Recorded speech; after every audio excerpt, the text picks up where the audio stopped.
Nous sommes entrés en dystopie. La réalité dépasse aujourd'hui la fiction. Que ce soit au niveau climatique ou politique, il y a cette étrange sensation de vivre dans une œuvre d'anticipation.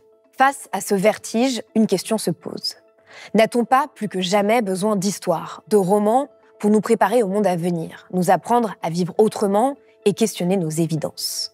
Pour en parler, je reçois aujourd'hui Jenny Gland, une autrice américaine qui excelle dans cet art. Célèbre à l'international, son roman « Dans la forêt » a été traduit dans plus de 15 langues. Best-seller aux États-Unis, il a été vendu à près de 500 000 exemplaires depuis sa sortie en France en 2017. Publié originellement en 1996, ce livre raconte l'histoire de deux sœurs adolescentes, Nell et Eva, obligées de survivre seules alors que la civilisation autour d'elles s'est effondrée, qu'il n'y a plus de réseau, d'internet, d'électricité ou encore de supermarché. Dans leur maison, au cœur de la forêt, elles vont devoir apprendre à grandir autrement, à se battre et à faire confiance aux arbres et aux plantes qui les entourent. Nell écrit « Quand je pense à la façon dont nous vivions, à la désinvolture avec laquelle nous usions les choses, je suis à la fois atterrée et pleine de nostalgie. » Dans ce roman, l'Apocalypse invite à imaginer ce à quoi pourrait ressembler un monde libéré de la société de consommation. Un monde qui pousse à l'autonomie, à apprendre ce que peu d'individus modernes savent faire, survivre, seulement grâce aux vivants qui nous entourent. Et la suite de ce roman devenu culte a été publiée en première mondiale en France en janvier 2025. Dans le temps d'après, 15 ans après l'effondrement, le jeune Burl vit avec ses deux mères dans la forêt, en prise avec les aléas climatiques, les feux, la sécheresse et le manque d'eau. Il n'a rien connu d'autre que cette forêt et a soif d'apprendre, de rencontrer d'autres humains aussi.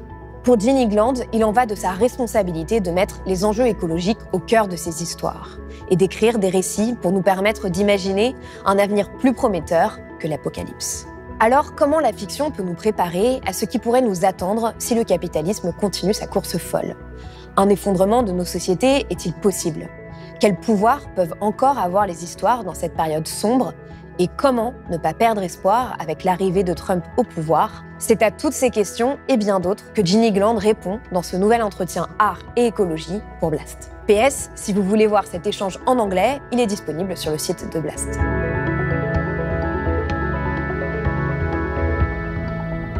Jenny Gland, bonjour. Thank you for being here. Alors, vous êtes une romancière américaine connue à l'international. Vous vous êtes plongée dans l'écriture à 25 ans, influencée par des auteurs comme William Shakespeare ou bien Marilyn Robinson. Vous avez publié plusieurs romans. Je vais donner ici les dates de publication en France. Donc, Dans la forêt, que nous avons découvert en 2017.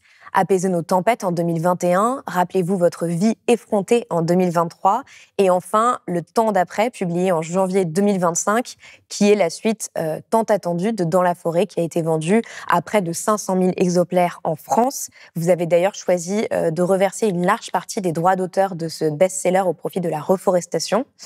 Alors justement, la forêt a été publiée en 1996 aux États-Unis et traduit et publié seulement en 2017 en France. Ce livre, il est né en vous une nuit d'insomnie.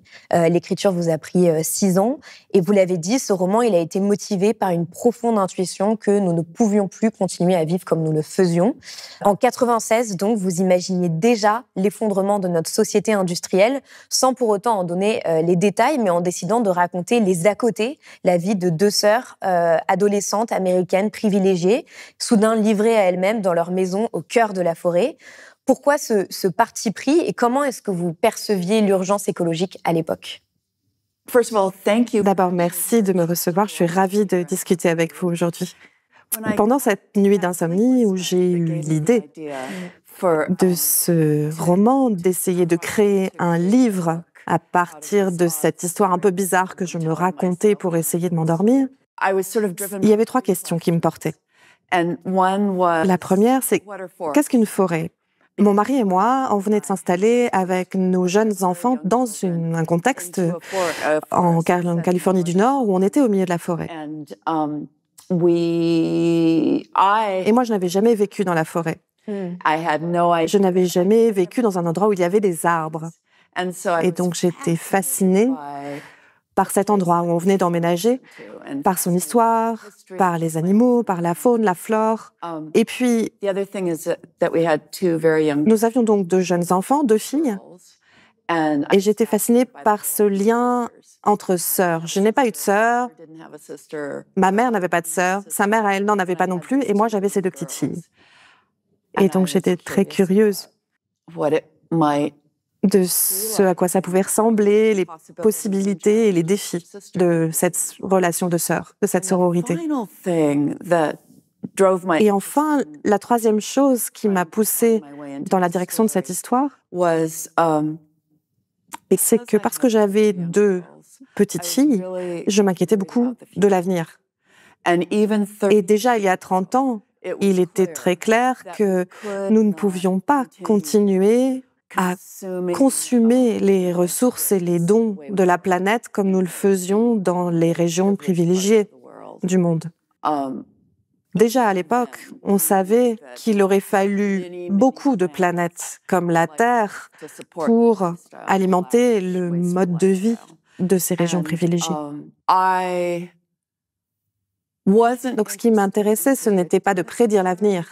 Je n'avais pas non plus envie de créer une espèce de manuel de ce qu'il aurait fallu faire, une recette. Mais ce qui m'intéressait, c'était d'analyser ce qui comptait le plus pour les gens et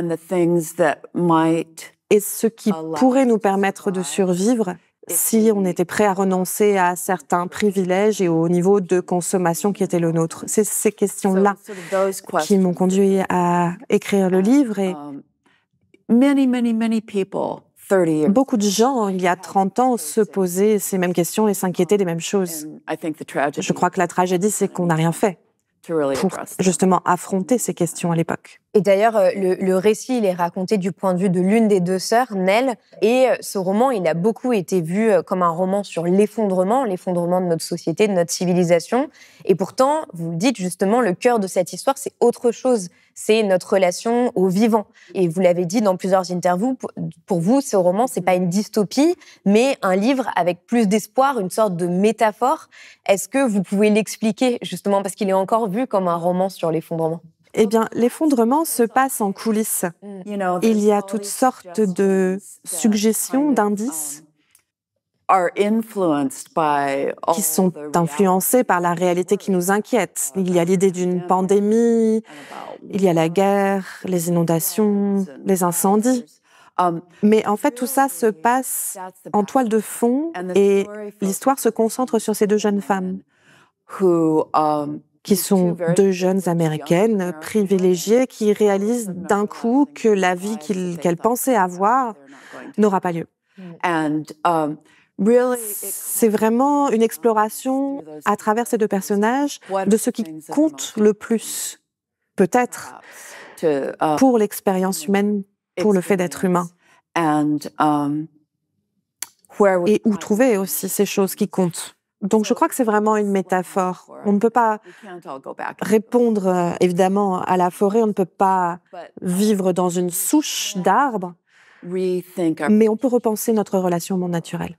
Il y a quelque chose de très marquant avec ce livre, mais aussi la suite dont on va parler, c'est qu'il nous amène à remettre en question nos évidences. Comme beaucoup de personnes, moi, ces livres, ils m'ont énormément marqué. Et leur force, elle réside en fait dans leur capacité à nous faire réaliser tout ce que l'on prend pour acquis dans nos vies modernes, donc l'électricité, une relative abondance, Internet, tous ces objets électroniques dont on dépend au quotidien.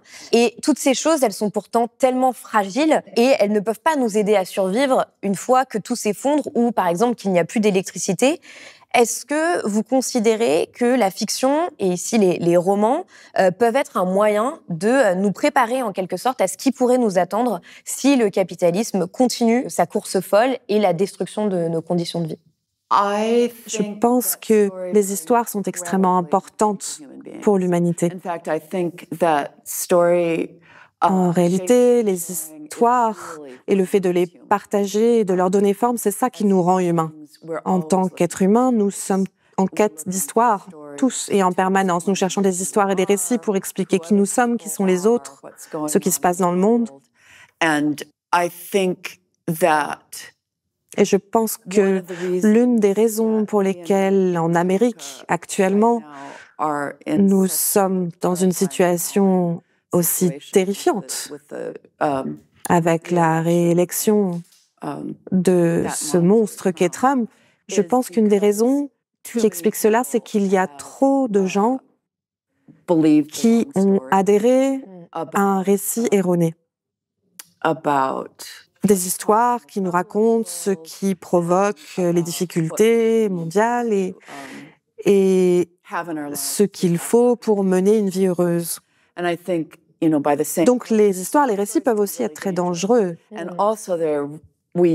en même temps, il nous faut des histoires qui nous aident à réimaginer nos avenirs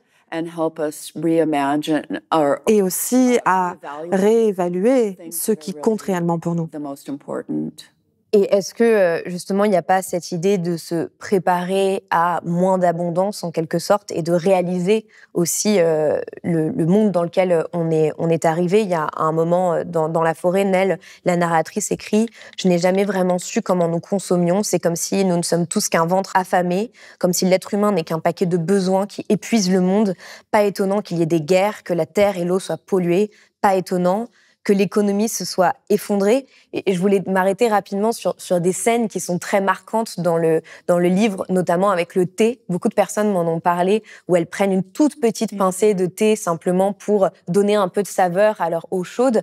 Et elles nous font réaliser comment nous, on peut gaspiller, par exemple, le thé au quotidien et toutes ces choses que l'on prend pour acquises, comme Nell qui va utiliser un tout petit peu d'électricité pour danser 5 minutes. Enfin, c'est ça aussi, finalement, peut-être le message que vous essayez de faire passer. Oui, pour moi, en tout cas, je pense que tous les lecteurs peuvent interagir différemment avec le roman, mais en tout cas, pour moi, ce qui m'intéressait de réfléchir et d'explorer quand j'écrivais dans la forêt, c'était de savoir quels sont nos besoins réels et qu'est-ce qui nous donne du sens dans la vie. Il y a un livre d'un économiste anglais qui s'appelle Tim Jackson. Le titre de ce livre, c'est « La prospérité sans croissance ». Et je pense que ce titre évoque énormément de choses. Il en dit très long sur ce qui nous nourrit vraiment et ce qui nous permet d'avoir une vie satisfaisante et qui ait du sens. Et ce n'est pas ça que nous trouvons dans ce capitalisme tardif qui est construit sur un modèle de croissance dont on sait aujourd'hui qu'il n'est pas soutenable. Ce n'est pas ce que propose ce capitalisme tardif qui compte le plus pour nous. Rares, à mon avis, sont les personnes qui préfèrent une nouvelle paire de chaussures à une véritable amitié. Votre livre, il est paru aux États-Unis une vingtaine d'années après la sortie du rapport de Denis et Daniela Meadows sur les limites à la croissance. Il a été un best-seller, il l'a été aussi en France, dans plusieurs pays. Et pourtant, à l'époque, vous n'avez pas trouvé d'éditeur. Vous avez essuyé des dizaines et des dizaines de refus. Qu'est-ce qui vous a donné la force de continuer à vous battre pour ce roman? Et comment vous expliquez justement que finalement, votre livre ait failli ne pas voir le jour? Ça a l'air dingue, mais je crois que si je me suis battue pour le livre, c'est que j'adorais les personnages. Je me suis battue pour ces 2 personnages. Je voulais que leur histoire soit racontée. Je pense que une des raisons qui explique qu'on a eu du mal à trouver un éditeur, c'est que dans leur retour, ils me disaient qu'on ne savait pas où le ranger, ce livre. Ça se passait dans le futur, mais ce n'était pas de la science-fiction. Ça parlait d'adolescentes, mais il leur arrivait des choses terribles. Donc, c'était pas vraiment un livre pour les jeunes, mais en même temps, ça parlait de très jeunes femmes, donc tout ça ne collait pas. Bien sûr, aujourd'hui, il y a énormément de livres en fiction spéculative, post-apocalyptique, c'est même un genre à part entière. Il y a aussi beaucoup de livres mettant en scène des jeunes protagonistes qui traversent des situations terribles. Mais je crois qu'à l'époque, ça rendait les éditeurs un peu frileux ou sceptiques. Donc, en fin de compte, c'est un éditeur féministe à but non lucratif qui l'a pris. Et vous dites qu'il y a beaucoup de livres de science-fiction comme ça, et en même temps, ce qui est intéressant, c'est que vous proposez vraiment une autre façon de critiquer nos sociétés capitalistes et notre déconnexion au monde vivant, en montrant, et c'est ce que révèle le livre, en fait, notre incapacité à nous, la plupart des individus modernes, à survivre en pleine nature ou dans la forêt. Et c'est ce que découvrent d'ailleurs ces deux jeunes adolescentes, c'est qu'elles vont devoir apprendre en fait de la forêt et apprendre comment survivre sans aller au supermarché et appuyer sur un bouton pour avoir de la lumière. En écrivant ces livres, il y a quelque chose vraiment qui pour moi a été renforcé, c'est cette idée que tout ce que nous avons et tout ce que nous sommes nous vient du monde naturel. Les êtres humains vivent des existences exigeantes mais riches et ils le font depuis des millénaires, bien avant l'invention de l'électricité. Et je pense que c'est un rappel utile que même ici, tout ce que nous avons là, autour de nous, nous vient de la nature. Il y a des façons de vivre plus proches de ce monde naturel qui ont peut-être plus de sens pour nous et qui seront également plus généreuses vis-à-vis du monde. Ça ne signifie pas qu'on doit tous se réinstaller dans la forêt, mais on doit repenser notre utilisation des ressources naturelles. Et encore une fois, repenser ce qui compte le plus pour nous. Dans votre nouveau livre, Le temps d'après, donc presque 30 ans après la sortie de Dans la forêt, vous racontez la suite. Donc 15 ans après l'effondrement de la civilisation, le jeune Burl vit isolé avec ses deux mères, Eva et Nell. Et dans cette suite, contrairement au premier roman, le dérèglement climatique est omniprésent. Les trois personnages vivent dans la forêt au rythme des sécheresses, du manque d'eau, du risque d'incendie. Qu'est-ce que vous vouliez dire avec cette suite, avec ce nouveau récit ? Quand j'écrivais Dans la forêt il y a 30 ans, les chercheurs connaissaient l'existence du réchauffement climatique. Ça faisait déjà un siècle ou deux qu'on avait conscience de ce réchauffement climatique. On avait conscience aussi que les êtres humains étaient probablement la cause de ce réchauffement du climat. Mais en même temps, on avait l'impression que plusieurs générations nous séparaient encore de la crise, que peut-être nos arrière-petits-enfants auraient à affronter les conséquences de ce changement climatique. Et on se disait que d'ici là, on aurait certainement trouvé le moyen de résoudre le problème. Mais j'ai eu cette chance, quand j'écrivais Dans la forêt, de ne pas me sentir obligée de devoir rendre compte d'une certaine réalité dans le roman. Dans la forêt, celle des deux jeunes filles est relativement intacte. Alors que quand j'ai décidé d'écrire cette suite, je me suis dit qu'il aurait été irresponsable et tout à fait inexact de ne pas parler de l'impact du changement climatique. Et je me suis dit qu'il fallait que ce petit groupe dans la forêt soit confronté à ça.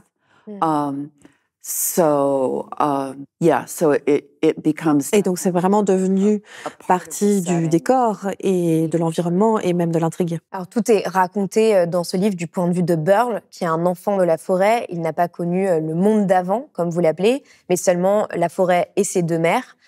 C'est donc une toute nouvelle perspective sur le monde qu'il représente, puisque Burl n'a jamais vu de film ni de téléphone, il ne s'est même jamais vu dans un miroir.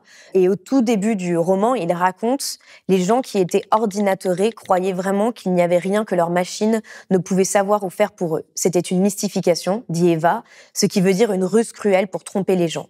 Et ceux qui y croyaient ne se rendaient pas compte qu'en y croyant, ils précipitaient la fin du monde dans lequel ils étaient nés. Est-ce que vous pensez aujourd'hui qu'il peut y avoir un effondrement et est-ce qu'il n'a pas eu lieu d'une certaine manière? Est-ce qu'il n'a pas déjà eu lieu? Est-ce qu'on ne vit pas déjà un peu des petits effondrements partout dans le monde? En tout cas, c'est ce qu'il paraît. C'est difficile d'imaginer que ce type d'effondrement ne va pas continuer à se produire. Le changement climatique devient de plus en plus dévastateur et touche de plus en plus de régions du monde. Et on n'est toujours pas capable d'y répondre. Et Trump vient de se retirer de l'accord de Paris. Il veut à tout prix forer. We will drill, baby, drill. C'est une période effectivement assez sombre, assez sinistre. Et il est difficile d'imaginer qu'on va se sortir de cette époque sans rencontrer de nouvelles difficultés. Ça ne signifie pas qu'on ne peut pas se battre, et je crois qu'il y a des raisons d'espérer, et il faut continuer à espérer. Il y a beaucoup de gens brillants et très engagés qui veulent changer les choses pour que nous puissions continuer en tant qu'espèce sur cette planète magnifique et abîmée. Mais il y aura beaucoup de défis à relever. Est-ce que vous croyez à la possibilité d'un effondrement tel que vous le décrivez, avec notamment tout ce qui va avec dans cette suite, c'est-à-dire les ultra-riches qui se réfugient dans des bunkers, comme on peut le voir déjà aujourd'hui d'ailleurs, des bunkers qui sont construits pour échapper aux catastrophes à venir? The survival condo is spread across 15 floors and goes 200 feet underground. At the top, under the dome, are the recreation facilities like the pet park and climbing wall. Underneath that are the mechanical level, medical bay, and food stores, with luxury living quarters spread across the next 7 floors. At the bottom, a further 4 floors house a classroom, a library, a bar, a gym, and a cinema. Oui, on construit ces bunkers aujourd'hui, et les milliardaires qui ont provoqué tout ce qui se passe, qui en sont largement responsables, ne dépensent pas leurs milliards pour améliorer les choses et pour ralentir cet effondrement. Ils dépensent des milliards de dollars pour construire des bunkers à Hawaï et dans toutes ces destinations exotiques, en Nouvelle-Zélande, tous ces endroits où eux pourront être à l'abri quand le reste du monde ira à volo. Est-ce que pour vous, ce n'est pas le signe que les ingénieurs du chaos prédisent le fait qu'il va y avoir potentiellement un effondrement généralisé? Oui, je crois. Ils savent ce qui se passe. En tout cas, ils doivent bien en être conscients, sinon ils ne construiraient pas tous ces bunkers et ils n'essaieraient pas d'amasser encore plus d'argent s'ils n'étaient pas justement effrayés par ce qui se passe dans le monde. Mais bon, je n'ai pas eu l'occasion d'en parler avec eux, alors qui sait? Mais est-ce que vous pensez qu'un effondrement comme celui qui existe dans vos 2 livres pourrait arriver bientôt? Oui, en tout cas, ce que j'imaginais dans ces 2 romans, ce n'est pas une seule cause, une seule catastrophe globale. En une journée, d'un seul coup, une guerre détruit tout, ou un incendie qui embrase la planète d'un seul coup. Ce sont de petits effondrements qui finissent par prendre une telle ampleur qu'il n'y a pas de retour en arrière. Que la société ne peut plus fonctionner, quoi. Oui, tout à fait. Alors, d'ailleurs, vous avez perdu votre maison et la forêt que vous aimiez et que vous aviez achetée dans les violents feux de forêt en Californie en 2020. Los Angeles vient à son tour d'être ravagé par les flammes. Et il y a une image qui a beaucoup circulé, celle d'un McDonald's, symbole du capitalisme et de la société de consommation en flammes. Comment est-ce que vous interprétez ce symbole et ce moment si particulier que l'on vit depuis des années où, justement, comme vous le dites, on a l'impression que le futur climatique est déjà là? Oui, c'est exactement ça. Une catastrophe climatique éclipse la précédente à une telle vitesse qu'on ne peut même plus suivre. À Los Angeles, aujourd'hui, on ne sait pas encore quel type d'inondation ou d'incendie peuvent les frapper la semaine prochaine. Et toutes ces célébrités qui ont perdu leur maison et qui essaient de louer les services de pompiers privés. Je suis tellement désolée pour eux, mais en même temps, ils sont aussi un exemple de ce qu'il faut combattre. Ceux pour qui je suis désolée, ce sont les gens qui louaient un appartement et qui ont tout perdu, voiture comprise, ou ceux qui essayaient d'acheter leur première maison et qui ont perdu cette maison. Mais l'idée de Hollywood en feu, c'est un symbole assez puissant, je crois, du capitalisme qui s'autodévore. Et pourtant, vous l'avez dit, les contemporains d'une époque charnière de l'histoire sont les personnes les moins susceptibles de la comprendre. Et c'est un peu ce qu'écrit Burl à un moment du roman en parlant de ses sœurs qui lui ont raconté le monde d'avant. Donc je le cite, elles disent qu'à cette époque, qu'on a fini par appeler le monde d'avant, le monde habité semblait être si solide que malgré tous ses problèmes, personne ne croyait pour de vrai qu'il pourrait un jour ne plus exister. Oui, et je crois que c'est vrai. Nous tenons énormément de choses pour acquises et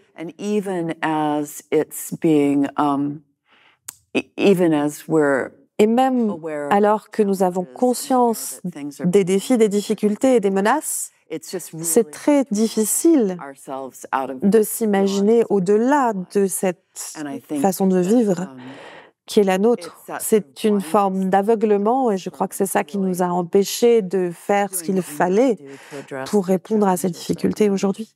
La force des récits, des histoires, on en parlait avec Hollywood, c'est une thématique qui est très présente dans le temps d'après, puisque Burl découvre le monde à travers les histoires que ses mères lui racontent dans une sorte de tradition orale.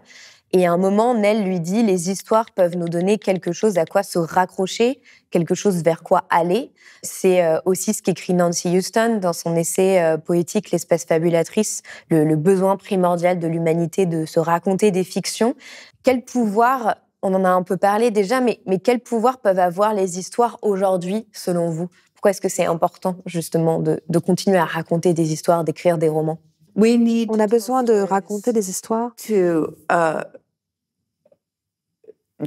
pour se donner de l'espoir et pour nourrir un imaginaire de ce vers quoi on peut aller. On a besoin d'histoires qui peuvent suggérer des nouvelles façons d'être, de nouvelles façons d'interagir avec le monde, et on a besoin de contre-récits pour lutter contre les récits dangereux que les gens au pouvoir nous racontent aujourd'hui.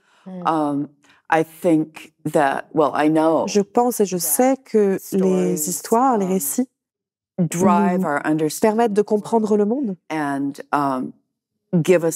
et nous donnent un sens, une idée de l'espoir qu'on peut avoir et de la direction dans laquelle travailler. Et je crois que sans histoire, on est perdu. Et il va falloir beaucoup de nouvelles histoires, de nouveaux récits, parce que ceux que nous avons racontés récemment ne nous aident pas beaucoup, ne nous aident plus. Les récits de réussite économique ou les histoires de privilèges et de qui a le droit d'être privilégié ou non. Les récits sur les immigrés ou les personnes marginalisées, tous ces récits-là ne nous ont pas fait de bien et il va falloir les changer. Vous l'avez dit dans une interview à France 24 en 2019. I mean, I think there are major shifts that we know that have already taken place. I mean, we're going to have to live with way too much CO2 in the atmosphere. We're going to have to live with a changed climate. But I do think there are still time to change ourselves and our communities and our political structures so that we can deal with those challenges. Est-ce que vous le pensez encore? Est-ce que vous pensez qu'il y a encore du temps pas pour inverser la courbe des émissions de gaz à effet de serre, mais pour changer nos sociétés et nos systèmes politiques? Et l'époque est très sombre. Trump au pouvoir actuellement, pour nous, aux États-Unis, pour ceux qui n'ont que mépris à son égard, et pour les gens qui l'entourent, nous sommes tous très inquiets et même désespérés. Cela aurait été plus facile, beaucoup plus facile, s'il n'avait pas été élu. Mais je ne peux m'empêcher d'espérer et de croire que sa vision du monde ne sera pas soutenable ni durable et qu'on sera assez nombreux à se battre et à résister pour ralentir ces changements terribles et infléchir le cours des choses vers une nouvelle direction. Donc je pense que oui, nous avons encore le temps, mais je pense que nous n'en avons pas à perdre. Vous le soulignez dans une récente interview à Reporter, nous avons besoin de récits qui nous aident à imaginer un avenir plus prometteur que l'apocalypse. Pourtant, vos deux romans, Dans la forêt et Le temps d'après, racontent un monde post-apocalyptique, ou post-effondrement en tout cas. Est-ce que vous pensez un jour raconter ce à quoi l'alternative pourrait ressembler? C'est-à-dire si justement on décidait de repenser les règles du jeu, de remettre en question le système capitaliste qui est présent dans l'essentiel du monde, la société de consommation. Est-ce que vous auriez envie de peut-être raconter ça un jour?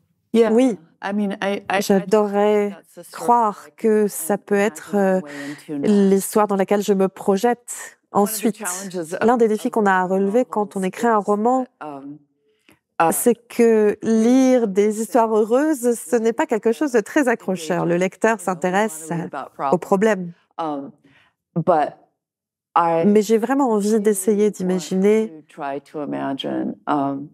comment les êtres humains pourraient créer une nouvelle manière d'être ensemble et d'être en relation avec la planète. Comme je le disais tout à l'heure, l'apocalypse se passe vraiment en coulisses dans ces deux romans. Elle est en fond, mais pas visible. Ce qui m'intéressait dans la forêt, c'était aussi cette reconnexion à la nature, cette redécouverte du lien entre les humains et le monde naturel. Et dans Le temps d'après, il s'agissait d'explorer le potentiel des relations entre êtres humains. Nous pouvons être assez horribles les uns avec les autres, mais aussi magnifiques. Nous sommes aussi une forme de miracle et nous avons désespérément besoin les uns des autres. Nous sommes une espèce sociale. Et donc, ça aurait du sens, après s'être souvenu que nous avons besoin et de la planète et des gens, que la question suivante soit alors comment s'y prendre? Je veux pas dire la fin du roman, mais c'est un peu ce que on va dire que c'est une fin qui est ouverte, qui laisse une possibilité à se dire que peut-être que Burl va participer à la reconstruction d'un autre monde, en quelque sorte. Peut-être. Les fins que je préfère dans les livres, c'est quand on a l'impression que l'histoire est terminée, en tout cas que les thèmes ont été explorés, les questions posées par le livre, mais que les vies des personnages se poursuivent. Donc c'est pour ça que j'aime ces fins ouvertes. Il y a toujours l'idée qu'il y a plus derrière. Et finalement, vous l'avez dit, vos deux livres, ils interrogent ce qui est le plus important pour les êtres humains, ce qui perdure quand tout le reste, l'artificiel, n'est plus là. Et il y a quelque chose d'assez frappant quand on lit vos livres, c'est qu'on ne peut pas s'empêcher de se projeter en se disant « Est-ce que moi, j'aurais survécu dans cette forêt? Comment est-ce que j'aurais réagi à tel moment? Qu'est-ce que j'aurais fait ?» Et est-ce que vous avez beaucoup de retours de personnes qui vous parlent de ça, du fait qu'elles ont l'impression que ça les prépare en quelque sorte à peut-être un autre monde?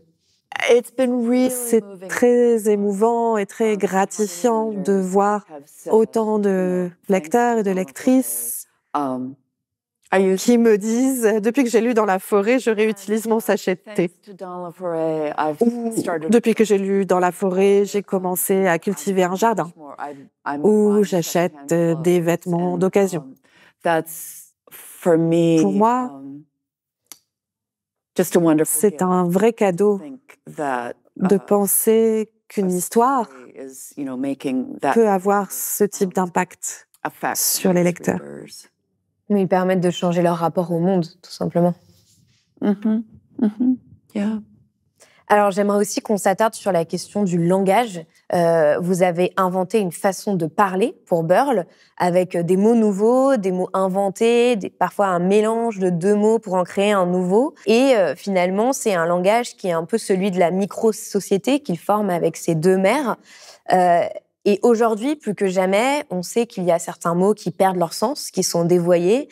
Par exemple, Trump explique être le grand défenseur de la liberté, alors que il met justement cette liberté en danger pour toutes les minorités, mais aussi pour les femmes. Est-ce que vous pensez justement qu'il faut aujourd'hui inventer de nouveaux mots pour changer notre cosmologie du monde, notre rapport au réel? Que c'est ça aussi, en fait, le rôle des écrivains dans une période aussi sombre? Oui, je crois. Quand j'ai décidé de raconter l'histoire du point de vue de Burl, parce que ça me semblait le point de vue le plus intéressant, parce qu'il est vraiment unique, j'ai voulu que ce côté unique soit manifeste à chaque phrase. J'ai voulu rappeler aux lecteurs, aux lectrices que son vécu, ce qu'il a connu, n'est pas ce que nous avons connu. Et je voulais aussi montrer que la langue change très rapidement au sein des petites communautés isolées. Et je voulais montrer cette évolution rapide. Je crois, comme vous l'avez dit, que la langue est quelque chose qui évolue en permanence. Il y a des exemples de mots, par exemple, qui ont été supprimés du dictionnaire destiné aux enfants en anglais, des mots sur la nature comme fougère ou noisette ou autre, pour faire de la place à des mots comme Zoom ou email.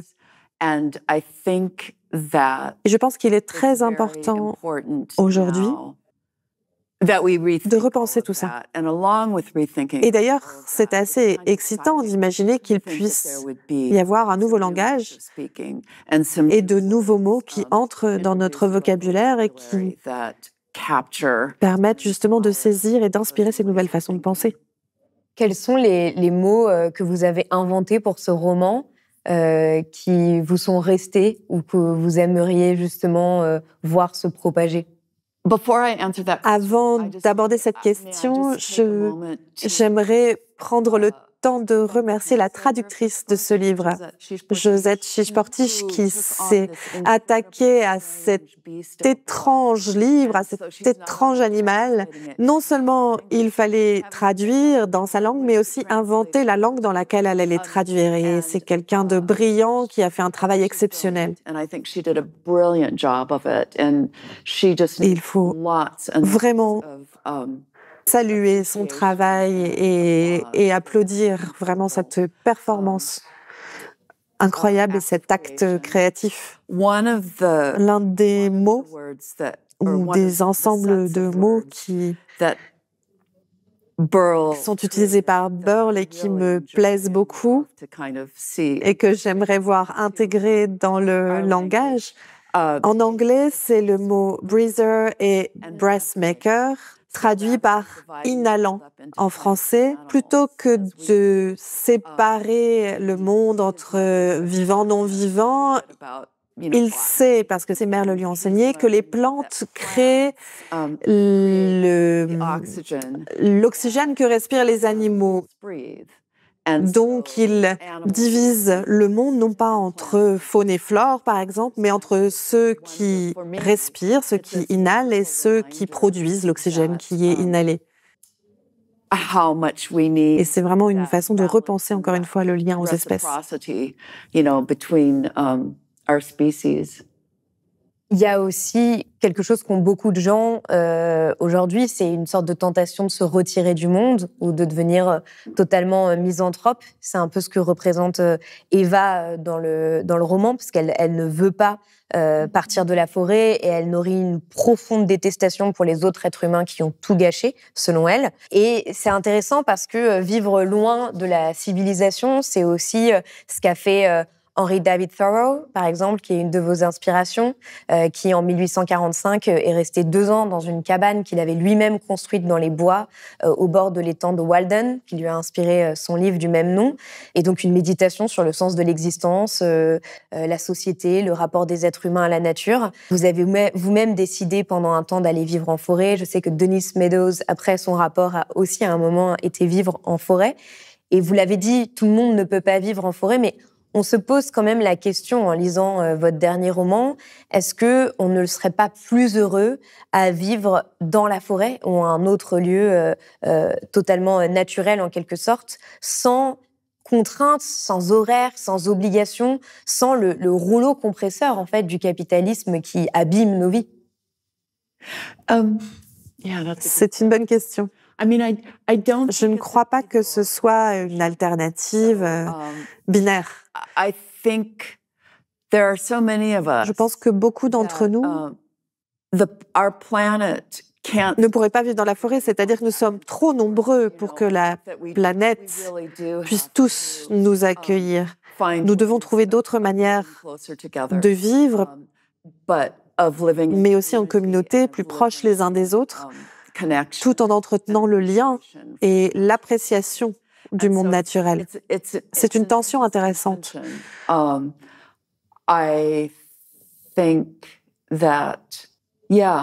ne pouvons pas tous être des ermites dans les bois. Même si on le voulait tous, on ne pourrait pas. Et d'ailleurs, Thoreau est parfois retourné au village pendant ces 2 années. Il a un peu triché, en vrai. Mais ce n'est pas de la triche. Il avait lui aussi besoin d'autres personnes. Il avait besoin de ce lien avec la nature, mais aussi avec l'humanité. Et je crois que c'est ça qu'il faut qu'on trouve. Quand notre maison a brûlé, nous avons décidé de ne pas la reconstruire. Parce que nous avons pensé qu'il ne fallait pas transformer cette forêt en chantier et nous la voyions déjà occupée à repousser. Donc ma maison dans la forêt me manque beaucoup, mais je vis de nouveau en ville. En grande partie parce que je pense que c'est mieux pour la planète. Et comment est-ce que vous vivez justement le fait de vivre entouré de béton? La forêt me manque beaucoup. Heureusement, on a pu conserver le terrain et on y retourne. On peut y camper, j'y écris, j'y passe du temps. Mais les étoiles me manquent, le silence me manque, les animaux. Les plantes sauvages. Je fais tout ce que je peux. On a arraché la pelouse qu'on avait pour que les plantes indigènes repoussent. Donc j'essaie de me sentir aussi chez moi dans mon nouveau lieu, mais la transition est difficile. Mais c'est d'une certaine manière toute la difficulté pour toutes les personnes qui sont conscientes de l'urgence écologique absolue aujourd'hui, entre la volonté de s'extraire de la société malade d'aujourd'hui et donc d'essayer d'être autonome, indépendant, autosuffisant, et à la fois le fait que on a en quelque sorte besoin aussi de cette société et on est pris entre finalement un monde qui n'existe pas encore et un vieux monde qui s'accroche, quoi. I know. C'est exactement ça. C'est vraiment une situation très inconfortable, je crois.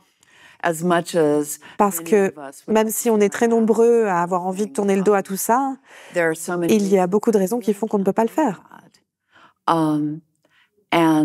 Donc c'est effectivement une position très inconfortable.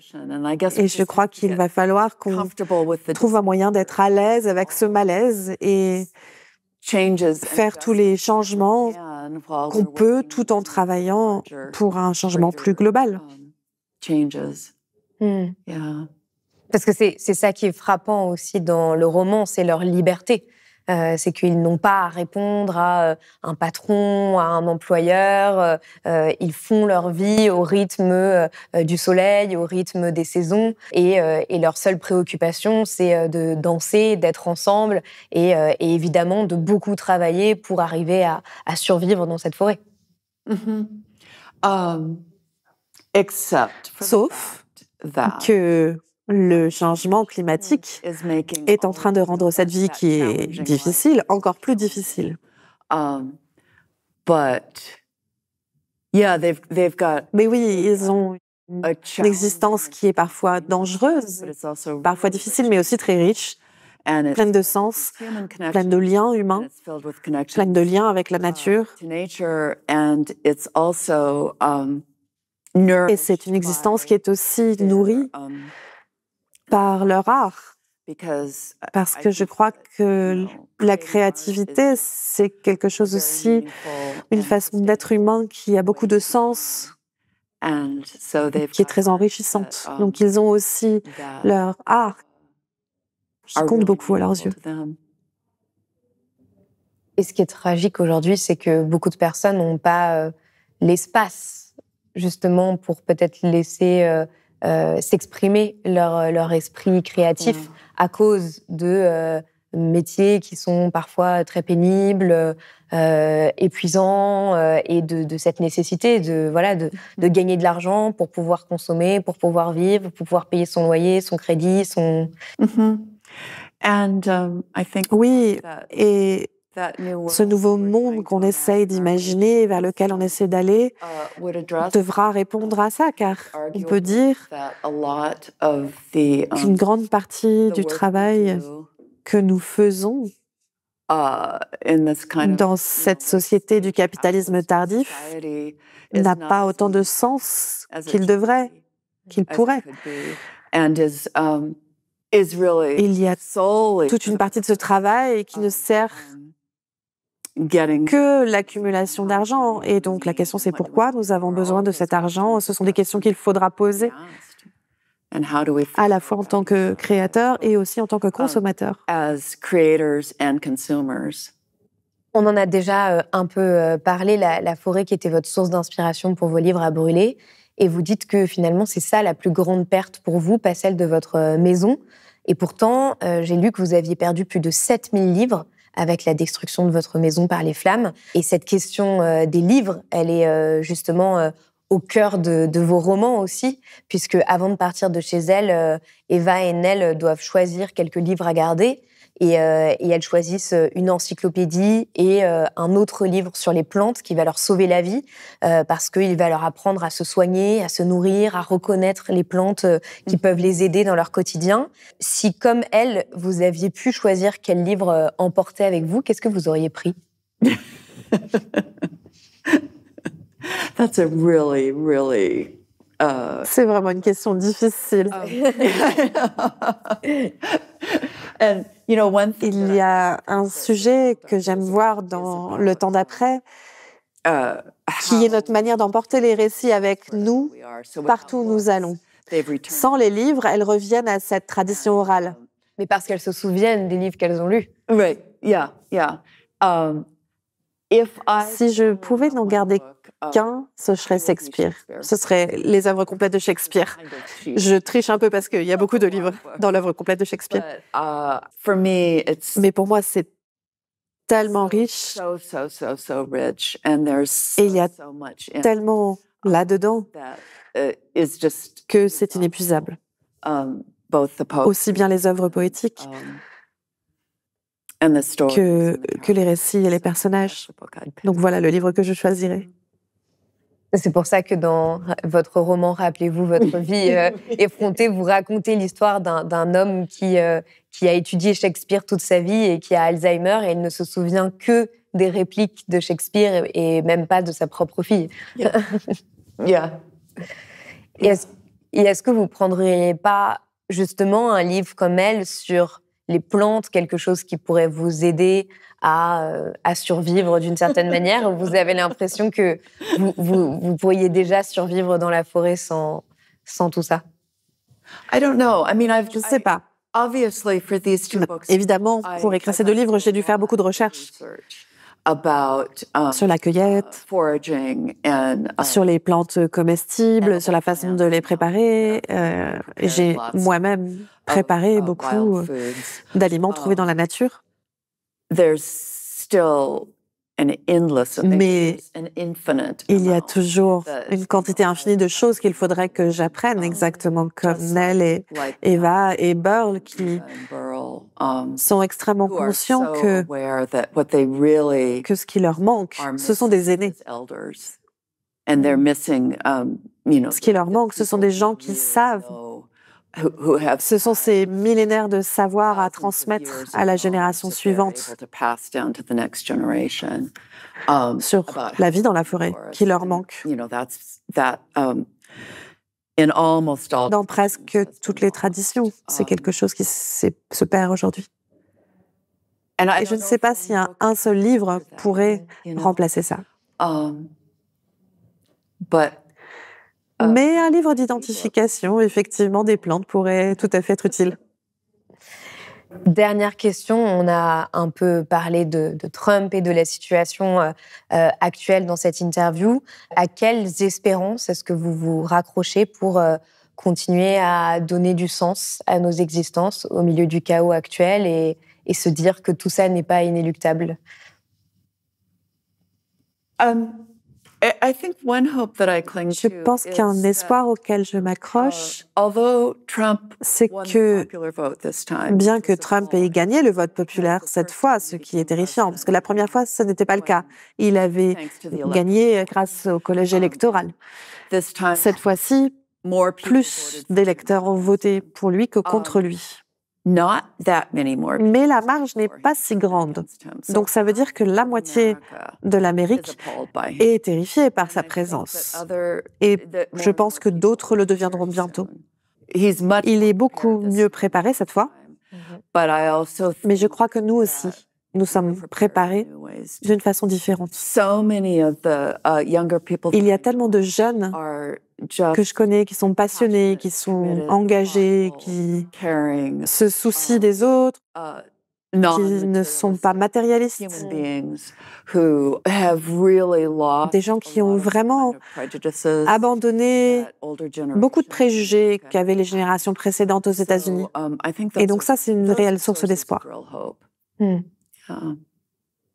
Mais je ne peux pas nier à quel point il est monstrueux et son équipe, sa tribu aussi. Donc c'est une sorte d'espoir sombre que vous avez, en tout cas d'espérance teintée de... Oui, un espoir, c'est difficile, effectivement, mais un vrai espoir. Un espoir réaliste, je crois. Il y a de vraies raisons d'être optimiste. Et en même temps, je crois que ce serait très irresponsable de dire que tout va bien se passer. Je crois que c'est là que serait le danger. Et je pense que la vraie source d'espoir, c'est que nous soyons nombreux à comprendre que si nous ne faisons pas énormément d'efforts, les choses ne vont pas bien se passer. La réponse n'est pas facile. Il ne suffit pas de se dire que ça ne va durer que 4 ans. Merci beaucoup, Ginny Gland, d'être venue sur Blast. Merci à vous. C'était un grand plaisir. C'est la fin de cet entretien. J'espère qu'il vous a offert une respiration un peu différente des contenus habituels de Blast. Si vous préférez entendre la voix de Ginny Gland, une version anglaise de cette interview est disponible sur le site de Blast. Je vous le rappelle, comme toujours, mais c'est important. Nous sommes un média indépendant qui a besoin de vous pour informer librement. Alors si vous le pouvez, faites un don ou abonnez-vous sur blast-info.fr. À très vite sur Blast.